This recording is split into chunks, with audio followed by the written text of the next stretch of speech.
waa nicmo khaas u ah oo inay ku shukriyaan la doonayo waalidiinta saray waayo waa nicmo ayna dadku wada haysanin 20 kilomitir baa laga qaadi jiray caruurta la geyn jiray iskuulada qaarkood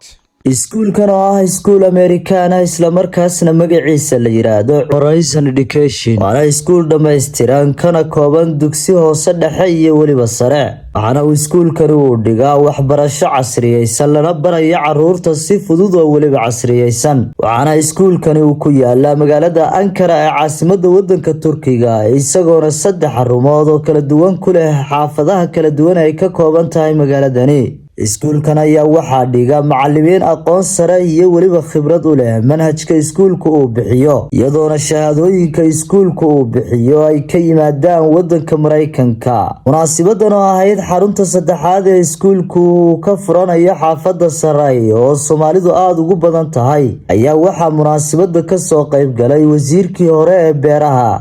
سعيد حسين عيد علماء الدين والدينتا ardayda dhashay iyo waliba waalidiinta xaafadaasi iyagoona dhamaantood si weyn u soo dhaweeyay bitaanka xarunta saddexaad ee iskuulka oo ay sheegeen in ay tahay mid ay si weyn ugu baahnayeen all guests, chefs, teachers, parents and students, we welcome you kindly to Horizon Education School's new branch here in Sarai, and we're all extremely happy to have you here. We will begin our day with verses of Quran read by Bilal al-Hajj. يا أيها الذين آمنوا اتقوا الله حق تقاته ولا تموتن إلا وأنتم مسلمون وإذن سودوينينا مانتا فوريتانكا مدرسة Horizon Education laga hirgelinayo Saray waxaan soo dhaweynaynaa waalidiinta iyo ardadeena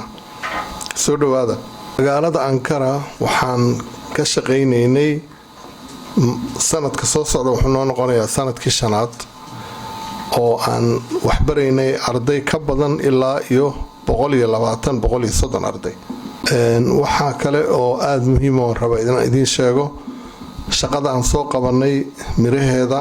waxaa guranaya insha Allah taala sabtiga soo socda ilaa 30 arday oo ka qalin jabiyay iskuulkeena oo badankood ka qalin jabiyay high schoolka way jiraan kuwa ka qalin jabiyay dugsiga dhexe hoose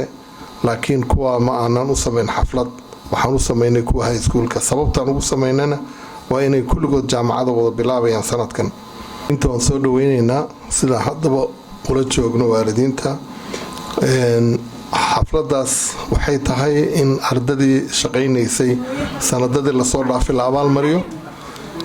shahaadooyinkooda la siiyo because ardaygu wuxuu u dadaalaa inuu ka mira dhaliyo waxbarashada uu soo bartay inuu helo aqoonsi qofka markii la yaraa wax iska baro oo aan la siinin aqoonsi way dhib badan tahay especially markuu qofku yahay qof daayar marka taas waxaa noo dheer waxaan isku dayaynaa in aan siino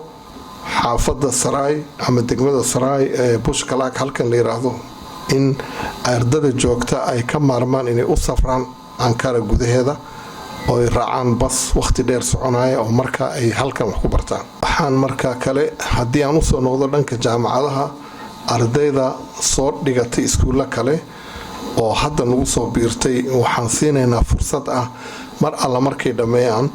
in ka badan 400 oo jaamacadood oo adduunka ku taala aan la leenahay xiriir oo aan isla markiiba ku diiwaan gelin karno shalayto waxaan galay meeting oo aan la galay iskuulka Mareykanka maamulayaashiisa waxaan u sharaxay duruufaha waxay iga wareysteen sida la idin caawin karo ugu wanaagsan waxaan isla meel dhignay ardayda in xitaa kuwa tacliintooda aad u sareyso loo offer garay scholarship waxaan markii idinku soo dhaweynayaa mar kale madrasada Horizon Education ku soo dhawaada waxaan u rajaynayaa ardadeena fursad aad u qaali ah iyo horumar ay ka gaaraan tacliinta iyo sanadka dambe hadii Ilaahay raad waqtigan oo kale inaan qaybinayno shahaadooyinka ugu horeeyay oo Saray laga bixiyay hadda waxaan ku yimid waalidiinta xubin ka mid ah wasiirada maahi wasiir hore way waxaan u mahad celinayaa maamulayaasha madrasada Sheekh Ali Suufi culimmada aad iyo aad baan ugu mahad celinaa sida sharafta badan noogu soo dhoweeyeen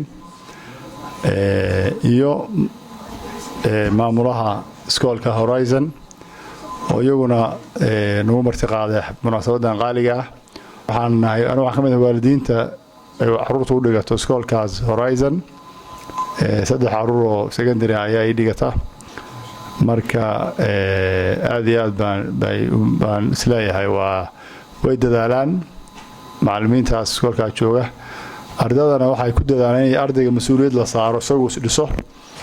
intii la daba socon lahaa macallinku daba socon lahaa in ilmaha isaga mas'uuliyadda la saaro isagoo is dhiso ayaa runtii ay ku dadaalaan waan ka dareennay runtii ilmihii inuu mas'uuliyadda saarayo ardayga isagoo dadaalayo arrintaas aad baan runtii iskoolkaas ugu arkay iskooladan Turkidana carruur waa noo dhigataa sifa khaas ah iskoolka wuxuu leeyahay arrintaas oo ilmuhu si daati ah ama isagoo self motivated isagoo dadaalayo isbarayo aad iyo aad bay arrintaas ugu fiican yihiin waxaan rajaynaynaa insha Allah in laga faa'iideysan doono waxaan aad iyo aad aan ugu faraxsanahay xaflado isdaba jooga laguna kobcinayo laguna maamuusayo da'yarteena iyo carruurteena inaan mar walba aan qayb ka ahay aad iyo aad baan marka koobaad aan ugu faraxsanahay gaar ahaan waxaan ku sii faraxsanahay fadhigan quruxda badan ee loo soo dhoweeyey ardadii meesha fog u aadi lahayd waxbarashada in xaafadoodii looga dhigay haddanana dugsigii qur'aanka ahaana uu ku dhagan yahay waa nicmo khaas u ah oo inay ku shukriyaan la doonayo waalidiinta saray waayo waa nicmo ayna dadku wada haysanin 20 kilomitir baa laga qaadi jiray carruurta la geyn jiray iskuulada qaarkood inta haddii aan farxadayda kaga soo tago waxaan marka koobaad ammaanayaa runtii gabdhaha yaryar ee na xiriirinaya ee sida geesinimada leh u hagaya ama uu hogaaminaya fadhigan quruxda badan ee labada luqadood iskugu turjumaya horta waan u mahad celinayaa marka koobaad marka labaad waxaan doonayaa inaan dhaho cilmiga iyo aqoontu iyo barashadu waa shayga horumarka lagu gaaro way cilmigu sidiisaba waa iftiin cilmigu sidiisaba waa nuur cilmigu waa midka qofka sharafta u yeelo way yarfac illaahu alladhiina aamanuu minkum walladhiina uutul ilma darajaat cilmigu darajo sare ayuu ku siinayaa mar labaad iyo mar saddexaad waxaan boogaadinayaa iskuulkan cusub ee saray laga furay ee in lagu shukriyo u baahan Allah subhanahu wa ta'ala waxaan rajaynayaa sida laga rajaynayo inay madrasadu noqoto waxaan rajaynayaa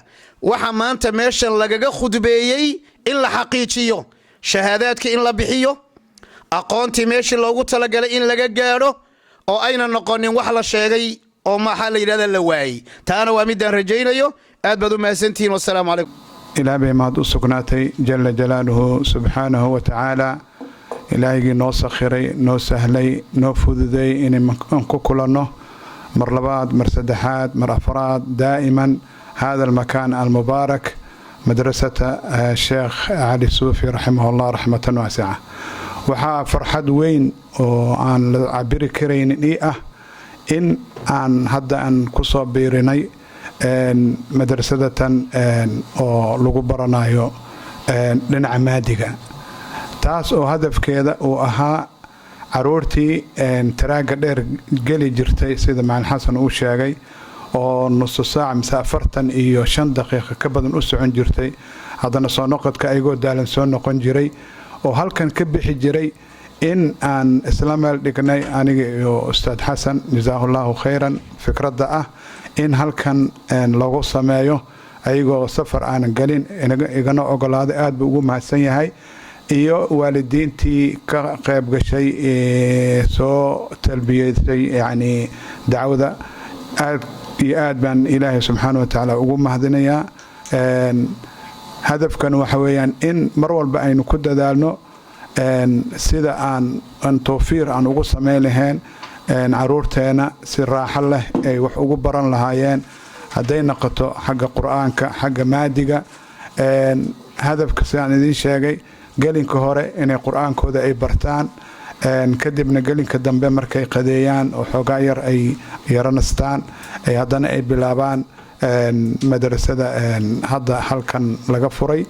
biidn illaahi. ilaahina waxaan ka rajaynaynaa jala jalaaluhu biasmaa'i alxusnaa wa sifaati alculaa inuu ilaahay garabkeeni ilaahay uu galo oo ilaahay subxaana wa tacaala nagu saacido, nagu kaalmeeyo. اليوم بي أن أشكر اللجنة التي قامت بتنظيم هذا اليوم،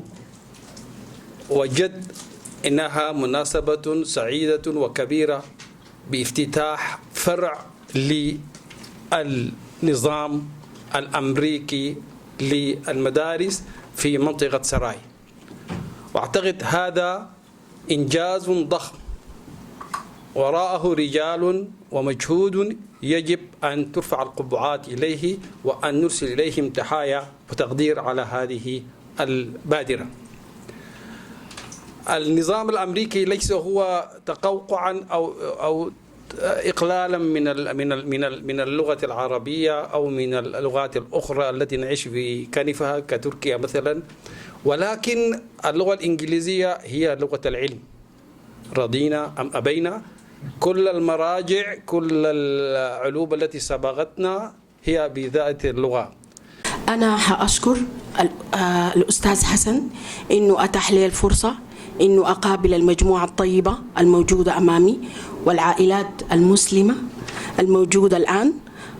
إن شاء الله نتمنى التوفيق لمدرسة هورايزون، ونحن بنتمنى في المقام الأول إنه نقدم خدمة تعليمية، يعني it is not about education only. وزي ما مكتوب هنا it is not facts, it's about values. إن شاء الله حتكون مدرسة بتقدم تعليم